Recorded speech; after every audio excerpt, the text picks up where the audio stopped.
PET apresenta Café com Química.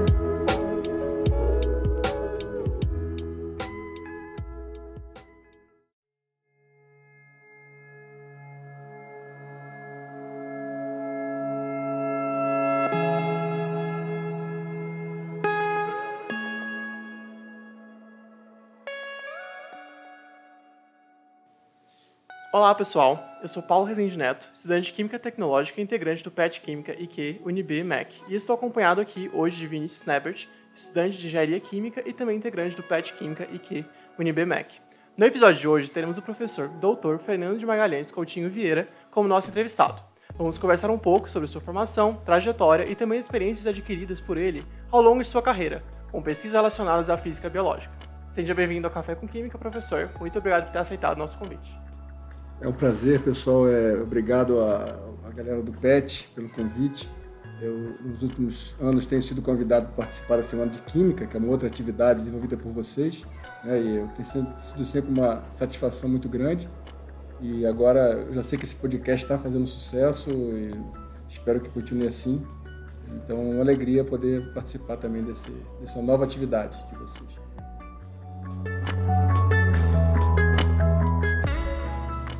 Olhando a trajetória e o currículo do senhor, a sua formação primária de graduação acabou chamando a nossa atenção. O senhor se formou em Engenharia Metalúrgica pela Pontifícia Universidade Católica do Rio de Janeiro. Uma formação bastante diferente da maior parte dos professores que temos hoje no Instituto de Química da Universidade de Brasília. Como o senhor acha que a sua formação de graduação contribuiu para o seu interesse pela química e física biológica? Na verdade, eu entrei na faculdade, na PUC, né? A PUC tinha um sistema que eu acho, inclusive, muito bom, eu defendo esse sistema, que é o sistema do ciclo básico. Não só para engenharia, para qualquer área, né? Então a gente tinha um ciclo básico, todo mundo fazia cálculo 1, 2, 3, 4, física 1, 2, 3, 4, química 1, laboratórios de física, álgebra linear, várias matérias de tronco comum, e depois você escolhia a sua área e você podia, inclusive, se formar em duas disciplinas, né? Eu no começo pensava em fazer talvez física, talvez matemática e tal, e acabei optando pela engenharia, por uma série de motivos, né? Desde porque era a época da ditadura, eu me envolvi muito com a questão política e perdi um pouco o interesse pela pesquisa, que era o que me motivava no começo, e fui fazer engenharia. Só que na engenharia voltei a gostar de pesquisa, né? E na verdade a metalurgia é muito próxima da química. Na verdade, assim, a termodinâmica foi o que me trouxe para a física depois, né? Porque eu queria aprender mais termodinâmica. E mais termodinâmico por causa das questões biológicas, né? Entender o problema dos sistemas vivos, né? São sistemas mais complexos do que os sistemas que a gente estudava na metalurgia, né? E que já são bastante complicados e bastante interessantes, mas assim, eu vejo como um caminho mais ou menos natural. Olhando de longe hoje, eu vejo como um caminho natural. Na hora você não sabe, porque eu acho que é assim mesmo, né? As pessoas têm muita pressa, eu quero me formar. Mas quando a gente entra na faculdade, por exemplo, a gente não sabe nada. Você não sabe, você gosta de assuntos, mas você não conhece o mundo profissional. E, na verdade, eu diria que você não sabe nada sempre, porque, vamos dizer, você está no emprego. Se você for para uma empresa, aquela empresa tem uma realidade. Se for trabalhar numa outra indústria, é uma outra realidade, né? Então, aqui nós temos colegas que saíram na universidade e foram trabalhar, sei lá, Polícia Federal, uma série de outras. São realidades sempre diferentes, né? Aí depois o cara, ele mesmo vai achar que a trajetória dele é natural, né? E eu acho que é assim mesmo, cada um tem o seu caminho que é diferente dos outros. Muito interessante. Apesar da diferença da área, acho que é inerente a todos os estudantes passar por alguns problemas durante a graduação. O senhor pode nos contar qual foi a maior dificuldade que te encontrou e como superá-la? Quem sabe dar um conselho àqueles que estão passando por problemas similares?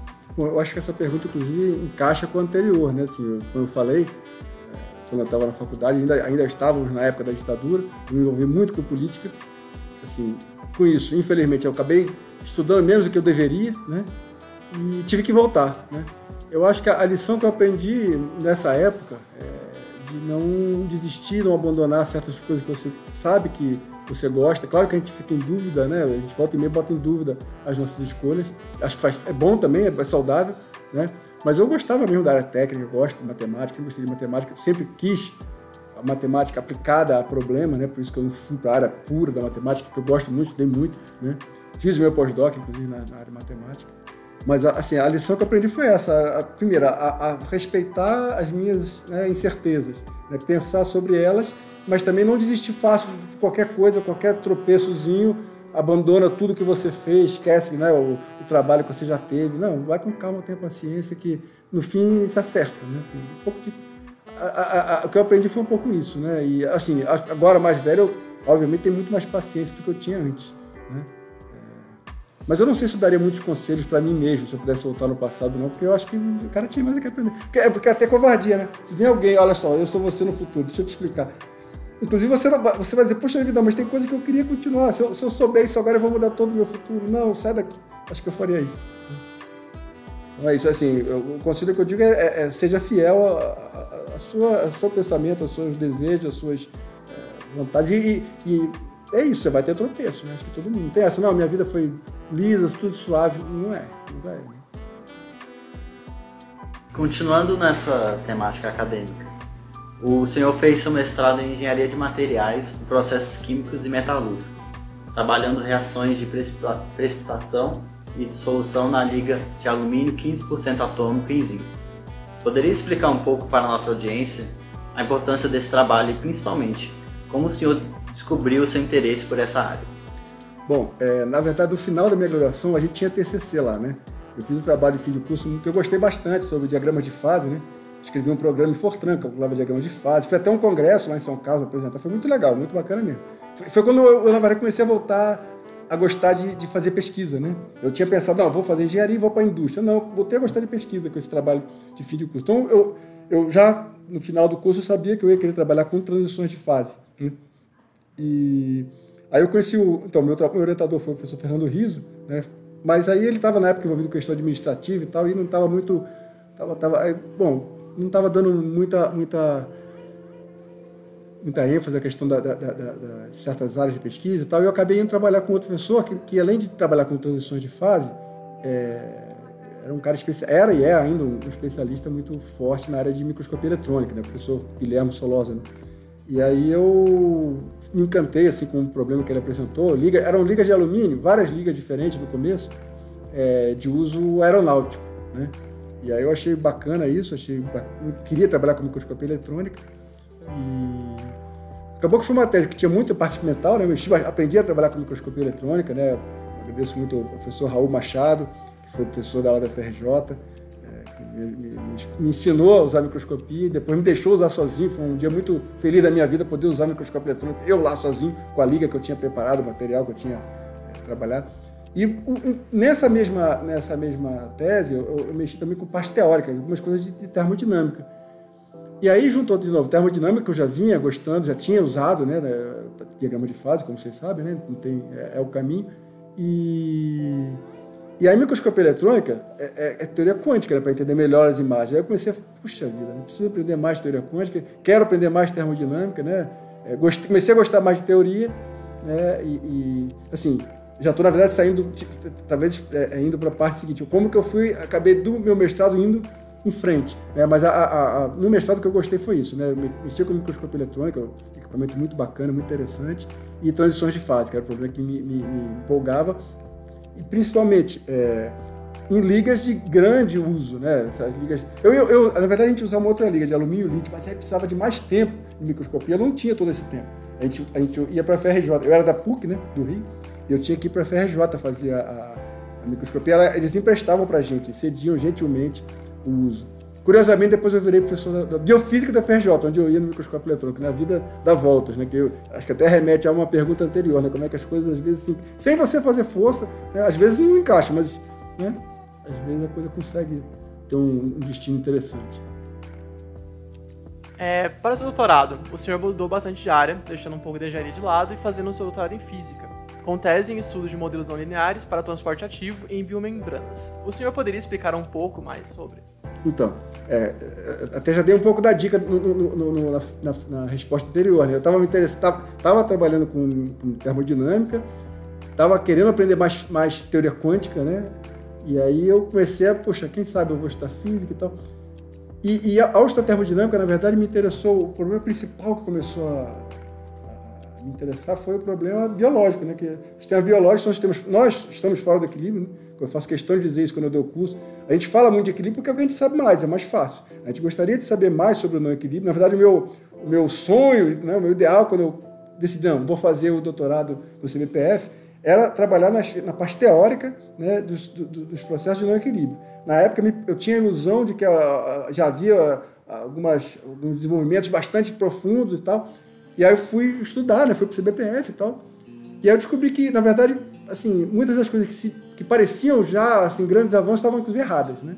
Algumas pessoas que trabalharam nesse assunto, e pessoas importantes, né? Que deram contribuições, mas que tinham proposto ideias que estavam erradas. Por exemplo, a tal da mínima produção de entropia, né? Uma coisa que estava errada. Infelizmente, não funciona para sistemas simples. Então, hoje a gente sabe disso, né? Então, a promessa que havia, a expectativa que eu tinha no começo, ela não se concretizou, né? Eu imaginava que a gente, nessa altura do jogo, em 2023, a gente estaria sabendo muito mais sobre o não equilíbrio, mas é aquilo, né? A gente achava que ia ter skate flutuante, a gente achava um monte de coisa, né? Ou podia ser pior, podia ser o Blade Runner, que também era uma distopia completa. Então, mas ao mesmo lado foi legal, descobri que, olha, tá, a gente não avançou, mas tem coisa para fazer. Então, na minha tese, eu acabei saindo um pouco da expectativa, né, de trabalhar na linha mais geral da teoria de sistemas de não equilíbrio, e trabalhei com sistemas dinâmicos, né, com redes complexas de reações químicas e bioquímicas, que eu acho uma área muito legal e que é uma linha teórica em que, nesse caso, a teoria está bem à frente, inclusive, das aplicações. Por quê? Porque é difícil fazer experimento na biologia no sentido de conhecer, por exemplo, todas as constantes cinéticas de uma rede complexa de reações. Na verdade, às vezes você não sabe nem quais são as moléculas presentes, né? Esse é o problema. Quais são realmente as moléculas que estão participando daquele processo, né? Então, assim, na minha tese, eu acabei trabalhando com sistemas de equações diferenciais, para descrever uma rede complexa de reações químicas, né? E as redes bioquímicas são sempre assim, elas são, na verdade, muito mais complexas do que as redes que a gente costuma trabalhar, teoricamente, né? Aos poucos tem sido desenvolvidas técnicas, né, computacionais, matemática, para poder tratar isso. Mas, como eu estou falando, de certa maneira, nessa hora, a teoria está um pouco à frente do experimento. O experimento, você não consegue determinar todas as variáveis. Isso é legal, isso é como a ciência funciona, não é do jeito que você quer, né?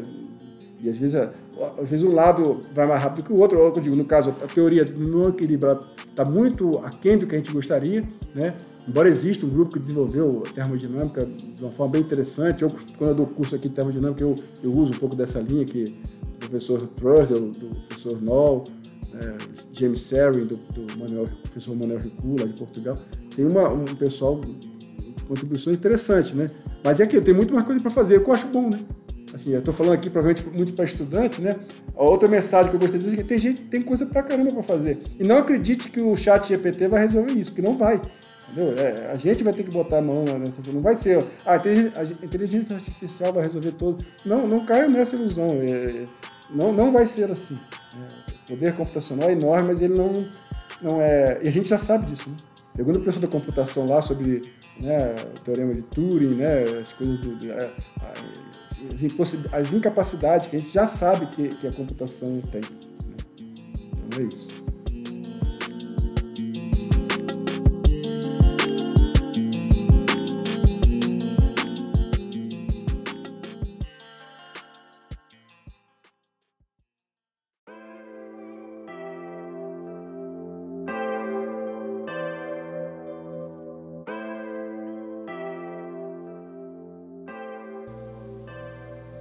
O senhor é professor da Universidade de Brasília desde 2005, mas teve algumas outras experiências em outras universidades, como a UF e a UFRJ.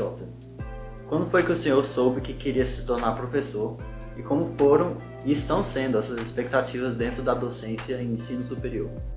Bom, quando eu comecei voltei para a pesquisa, né, ainda na engenharia, né, eu voltei para a área de pesquisa, eu tinha uma certa expectativa que a PUC, quando eu entrei, ela tinha acabado de receber de volta várias pessoas formadas, né, doutores formados no exterior. E tinha essa perspectiva de uma engenharia, de pesquisa, tal coisa, que infelizmente o Brasil, né, acabou não trilhando tão forte quanto a gente imaginava, né? A gente vai para a área da economia, né, mas assim, a década de 80 e 90 foram décadas complexas em termos do desenvolvimento industrial brasileiro, e tecnológico, científico, enfim. Embora na área científica a gente tenha avançado muito. Antigamente você tinha O que é bom e ruim, né? Porque quando eu me formei, quando eu terminei o doutorado, tinha um emprego relativamente fácil para todo mundo. Hoje em dia não. Hoje em dia nem todo doutor consegue direto um emprego. Já de alguns anos, algumas décadas, na verdade. Mas quando eu comecei a fazer pesquisa, ficou meio claro para mim que a perspectiva maior seria na universidade, porque a indústria ela absorve muito pouco, infelizmente absorve muito pouco o pesquisador. Eu espero que seja uma realidade que se altere, espero fortemente, inclusive, eu acho que não precisa esperar 200 anos, eu acho que pode ser na geração de vocês que isso mude. E muita gente saia do doutorado e vá trabalhar na pesquisa em vários departamentos de indústrias, tanto indústrias privadas quanto órgãos do governo, né? Ele sabe que o governo sempre fez pesquisa, né? Petrobras, né? As empresas estatais, que durante alguns anos aí andaram sendo muito atacadas, mas as pesquisas sempre foram fortes. A CSN, quando eu estava fazendo engenharia, a CSN ainda era do Estado, né? E fazia pesquisa, né? Várias empresas particulares de metalurgia não fazem. Não faziam e não fazem. Algumas fazem, né? Fundição Tupi fazia, algumas outras. Mas então a minha perspectiva já era de ir para trabalhar na universidade e ser professor, né? Aí quando eu estava terminando o doutorado, apareceu uma proposta de ser professor visitante em Viçosa, né?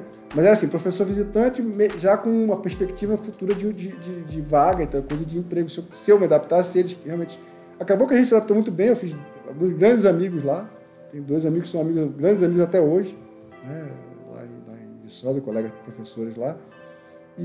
Só que aí, no meio do caminho, apareceu uma oportunidade de ir para a UFRJ, né, Universidade Federal do Rio de Janeiro, para o Instituto de Biofísica, que é um instituto excepcional, né? E aí eu fiz o concurso e fui para a UFRJ trabalhar no Instituto de Biofísica, porque eles estavam precisando de pessoas, estavam querendo pessoas com formações física e matemática para desenvolver a área de biomedicina, né? Porque também outra coisa, um argumento é muito simples. Repara, quantas engenharias tem? Engenharia elétrica, civil, mecânica, metalúrgica, de materiais, né? Tem muitas engenharias. A área biológica, ela vai ter muito mais especializações ainda, né? Isso é certo, porque então, uma coisa é o cara que vai estudar ecologia, outra coisa é o cara que vai estudar proteína, o cara que vai estudar proteína com uma visão do sítio ativo, que é quântico, o cara vai ter que saber teoria quântica. O cara que vai trabalhar com microscópio eletrônica, talvez alguns tenham que ter uma especialização mais forte nessa área de conhecimento da formação de imagens e tal, enfim. Eu acho que é natural que a área biológica, né, ela se separe em várias especialidades, né? E aí eu estou sendo até um pouco contraditório com o começo, né? Eu defendi aqui uma formação inicial ampla e continuo defendendo. Acho que a pessoa pode ter uma base ampla, depois ela especializa, o que não quer dizer que ela não continue conversando com áreas diversas, que é o caso da universidade. A gente conversa e colabora e faz trabalhos multidisciplinares, né? Essa tem sido a minha vida desde que eu estou no mestrado, diria, né? Então, assim, misturar áreas, misturar coisas, né? Então, assim, eu na verdade, descobri depois que eu gosto muito da aula. Eu sou uma pessoa tímida, pode não parecer, né? Mas eu era muito mais... Hoje em dia eu sou menos tímido, mas quando eu era mais jovem, eu era bem tímido, né? Mas na aula eu me sinto à vontade, eu gosto da aula. Aliás, eu sempre gostei de dar seminários, né? Assim, gosto de falar das coisas que eu estudei.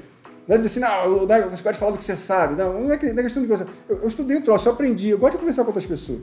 O que não quer dizer que a pessoa não possa me fazer uma pergunta ou mostrar que eu estou errado. Aliás, eu adoro isso. Quando o cara mostra que... né? E aliás, eu fazia isso também. Eu assistia a aula, pessoal, isso não é assim não. E volta e meia, os professores bons que eu tive são aqueles que reconhecem quando a pessoa que está ali aprendendo é capaz de corrigir uma coisa, né? Então, eu vejo o ensino como um momento também que eu estou aprendendo. Na verdade, eu brinco, mas é verdade. A aula é boa quando eu aprendo, né? E eu dou aula, outra coisa que eu também falo, gente, eu estou dando aula aqui para criar dúvidas, não é para ficar, ainda mais na universidade, né? Você não tem mais obrigação de passar no vestibular, nem não, agora você tem que se preparar para resolver problemas, você vai ser o cara que vai resolver coisas que até agora ninguém resolveu. Esse é o que a gente espera, né? O que a gente espera de nós mesmos, professores, que a gente um dia descubra coisas legais, ou que as coisas que a gente já descobriu um dia, né, se verifiquem, pô, estava certo aquilo, ninguém tinha visto até hoje, e que vocês façam coisas novas, né? E eu acho que esse eu gosto muito da aula, eu gosto realmente da aula, é uma alegria grande. Com todos os problemas, claro, mas por que não tem problema, né? Tocar violão tem problema, a corda arrebenta, o dedo machuca, então não tem isso de... A pessoa que quer o mundo, esse mundo dos elfos, onde tudo é limpinho, isso aqui ainda não existe, né, cara? Vocês sabem disso. Aliás, os elfos, pode dar spoiler aqui do Senhor dos Anéis, sobre os orcs? Melhor não, né? Pode? Claro. Todo mundo sabe que os orcs são elfos decaídos, né? Então, assim, né? Nem o mundo dos elfos é essa pureza toda. Já é um filme antigo, já não tem problema. E até você falando sobre o caso de dar aula, de gerar dúvidas, É até engraçado, porque quando a gente entra, a gente pensa, não, essa pessoa já tem anos de pesquisa, eu vou fazer uma pergunta, sabe? Eu fico até um pouco intimidado pra poder ter esse diálogo com o professor, né? A gente chega a pensar, às vezes sim, às vezes não, né? Porque dependendo da dúvida, né? Mas de qualquer forma, quando você falar, eu gosto de aprender. Talvez a gente pense, não, a gente acabou de entrar, o que a gente tem pra poder fornecer pro professor que tá do outro lado, sabe? É interessante. É interessante. E talvez tenha... Bom, de novo, pode ter a ver com o tempo, né? Como eu sou de um tempo, né? Que eu já contei, vou repetir, no Brasil vivia a ditadura militar, empresarial militar, né? E eu contestava, eu brigava contra da coisa, né? E minha família tem, o padrasto da minha mãe era almirante, né? E eu discutia com ele, cara. Então, acho que eu fui criado um pouco no estilo de, não, eu vou contestar sim. Então, eu entrei na faculdade, eu me lembro até no ensino médio. Eu conto isso lá, pessoal, lá em casa, né? O professor de matemática começou a dizer assim, que eu falei, tá errado. Que era uma coisa de física, na verdade, meio de física. Aí eu me levantei, aí ele falou assim, não, chamou o professor de física. Aí o professor de física veio, olhou, tinha uma voz engraçada, o Fernando tá certo. Então, assim, eu fui criado, talvez, um espírito um pouco de contestar. Aí na faculdade, desde sempre, quando eu via algo que estava errado, quando eu concordava, só que nem sempre era bem recebido, né? Infelizmente, algumas pessoas não recebiam tão bem. Né? Mas, em geral, assim, eu tive professores, né, muito bons e que, no IMPA, por exemplo, se discordava, os caras aceitavam. Quando eu fiz o pós-doc nos Estados Unidos, eu tive aula com caras, assim, conhecidos internacionalmente. Você discutia com o cara e dizia, isso aí não... Tudo bem que eu também já era doutor, nem era mais... Mas mesmo assim, não era só eu, outras pessoas também contestavam, e os caras assim, assim já idosos, senhores, coisa, sabe? O cara que era amigo do John Nash, os caras, altíssimo nível. Os caras aceitam que estão errados e, é verdade. Faz parte do... Eu entendo que isso é a dinâmica ideal no ambiente acadêmico, né? A discordância... E às vezes você pode o cara falou uma coisa, no momento eu achei que estava errado, depois não, eu vi que eu estava certo. E pode acontecer também, né? Tem que ter um pouco de humildade e um pouco de postura, eu acho, né? De postura de querer repensar, né?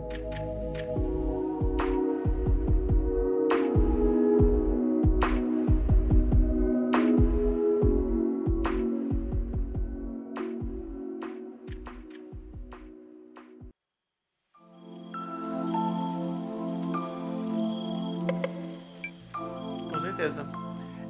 Em 2014 e 2015, o senhor atuou como revisor de periódico, no caso o Journal of Computational Physics. Poderia nos contar um pouco sobre como foi a experiência e dar conselhos àqueles que têm interesse nesse tipo de atuação? Olha, assim, o único caminho que eu vejo, não tenho muita experiência nisso não, mas o caminho que eu vejo é o seguinte, você publica artigos, eventualmente o cara, você vai ser chamado porque você se mostrou um especialista num assunto que interessa para a revista, né? Assim, eu não publiquei muitos artigos, né, na verdade, mas os artigos que eu publiquei são de áreas com pouca, que eu digo, áreas de sistema, essa área de rede complexa, de sistemas biológicos e tal, tem alguns matemáticos, mas é uma área que infelizmente ainda não deslanchou, né? Eu tenho a certeza absoluta de que essa área vai ser fundamental, no dia que a gente comece a entender melhor os processos bioquímicos, no nível elementar, na hora que a gente consiga fazer medidas, né, essa área vai ser mais forte. Mas, assim, então, o caminho para você ser chamado para ser revisor é você trabalhar num assunto que tenha gente interessada, né? Foi uma experiência interessante, no caso, eu dei sorte, talvez, né, porque depende muito de quem é o autor depende do editor, né, que te convida, e do autor do artigo. Então, eu tive como autor de artigo, eu tive mais experiências com alguns revisores, né? Então, mas como revisor não tive, foi divertido. E em 2020, o senhor publicou, juntamente a outros pesquisadores, um deles sendo o professor Kleber Carlos Mundim, que fez parte do quadro de professores da Universidade de Brasília até alguns anos atrás. Um artigo intitulado Coeficiente de Temperatura e suas aplicações em sistemas biológicos, além da teoria de Arrhenius. Poderia nos contar um pouco mais sobre a sua pesquisa? Bom, então, como eu disse, eu trabalho desde a graduação, né? Porque o meu TCC foi em termodinâmica, né? De certa maneira. Não, de certa maneira não, claramente termodinâmica. E me interessei sempre por isso, né? Aprendi quântica para poder dar aula e tal, e para entender melhor a microscopia eletrônica, mas acabei não indo por esse caminho. Meu caminho ficou sempre na área de sistemas biológicos, de redes complexas, no caso, equações diferenciais, né, que é a ferramenta matemática principal, e questões ligadas a esses temas, né?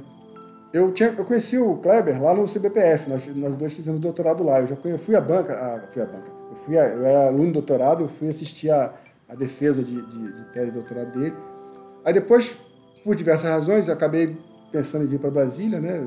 Quer dizer, a principal razão que o Rio de Janeiro, pode parecer uma razão meio besta, mas não é. O trânsito, você começa a questionar, né? Se você perder 2 horas por dia no trânsito para ir para a Ilha do Fundão, com todo respeito aos meus colegas que trabalham lá, eu comecei a ficar meio cansado disso.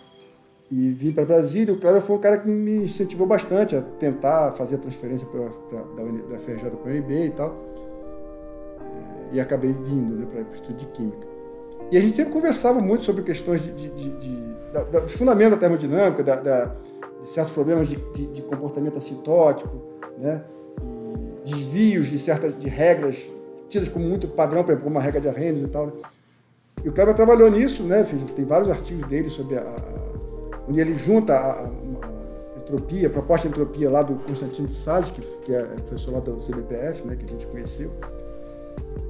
E ele colaborou com o Constantino e tudo. O Constantino foi da minha banca de doutorado. E o Kleber tem artigos importantes, né, nessa aplicação. Eu também tenho um artigo sobre a aplicação dessa entropia proposta pelo Constantino. E aí a gente acabou conversando sobre isso, e o Kleber, que é o principal autor desse artigo, ele achou que a gente podia dar uma contribuição nesse Q10. O Q10 é uma medida, não sei se vocês conhecem, né? O pessoal que está ouvindo, é uma medida de sensibilidade, né, de reações. E ela é usada amplamente pela pessoa da biologia. Agora acabou de sair um artigo que eu achei muito interessante, onde os pesquisadores eles propõem que certos répteis escamados tenham algum nível de homeostasia. E um dos pontos principais para essa proposta é justamente a medida de Q10, que foi feita na dinâmica, na vida desses animais, né? Então, o Q10 é uma medida assim, que eu confesso que eu não conhecia, né, que o professor da biologia conhece bem. No artigo, né, tem o professor Kleber, a professora Solange, que é da Faculdade de Saúde, e o Hugo, que era aluno do doutorado do Kleber, né? E aí, o Q10 basicamente é uma medida que já existia, mas ela é baseada na hipótese que a gente conhece de Arrhenius, normal. Só que a hipótese de Arrhenius, a gente já sabe há muito tempo que ela é útil, ela é importantíssima. Eu usei no meu mestrado, para voltar lá ao mestrado, eu usei para fazer medidas, né? Você faz uma medidas e você calcula a coisa a partir da equação de Arrhenius, mas ela tem limitações, a gente já sabe disso. Então, o Q10 que está proposto nesse nosso artigo, ele é um Q10 a partir de uma ideia mais ampla de cinética, né? No caso, por questão sobre a energia de ativação, seu comportamento com a temperatura, etc, né?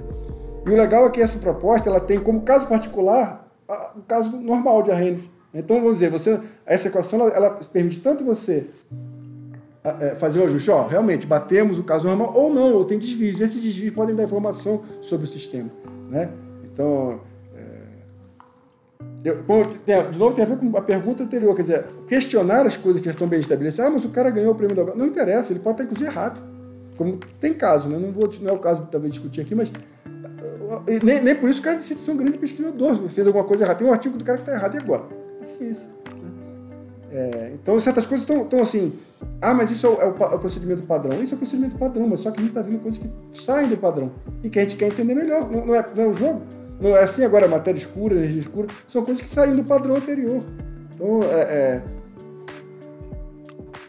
eu vejo até essa resposta aqui, talvez seja a mesma linha o tempo todo, né?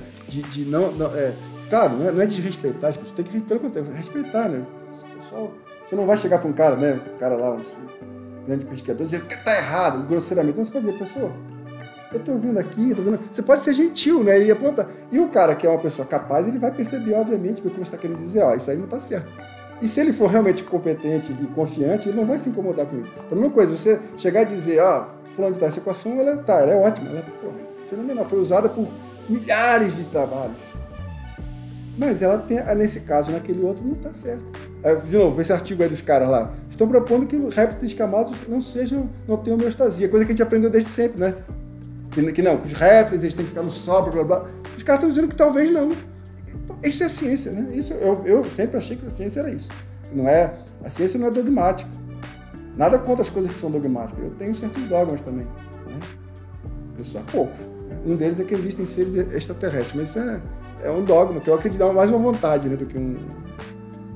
Mas é isso. Então, esse trabalho eu acho um trabalho bem legal, né? Como eu estou falando, o autor principal do trabalho, na verdade, é o Kleber, né? Assim, foi uma colaboração que eu fiquei muito feliz em fazer. A gente sempre conversou muito, a gente sempre bateu um monte de coisas, né?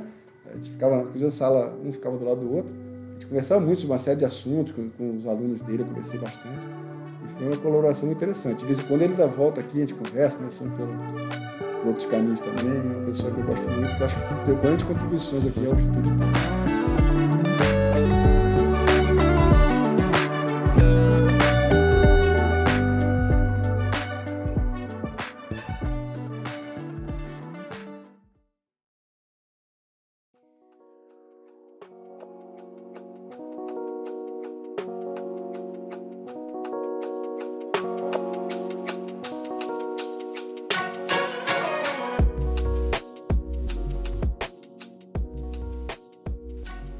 Bem, muito obrigado, professor, pela sua participação e por ter compartilhado um pouco mais sobre sua carreira.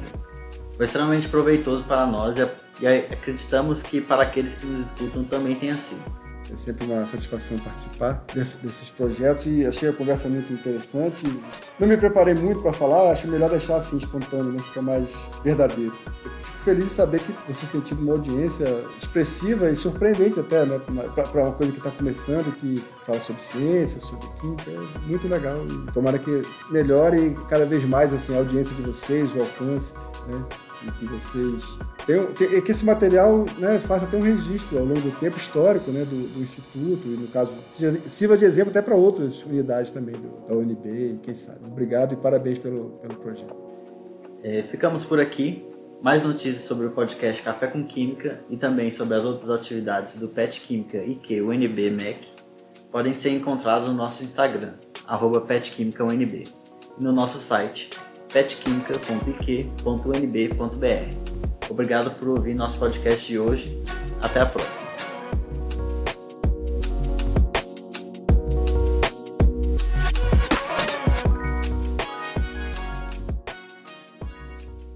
Esse episódio foi feito com participação de Paulo Rezende e Vinícius Neibert como entrevistadores, Eliardo Luz como editor e Júlia Vargas como roteirista, e com suporte de Júlia Vargas e Luísa Pedrosa.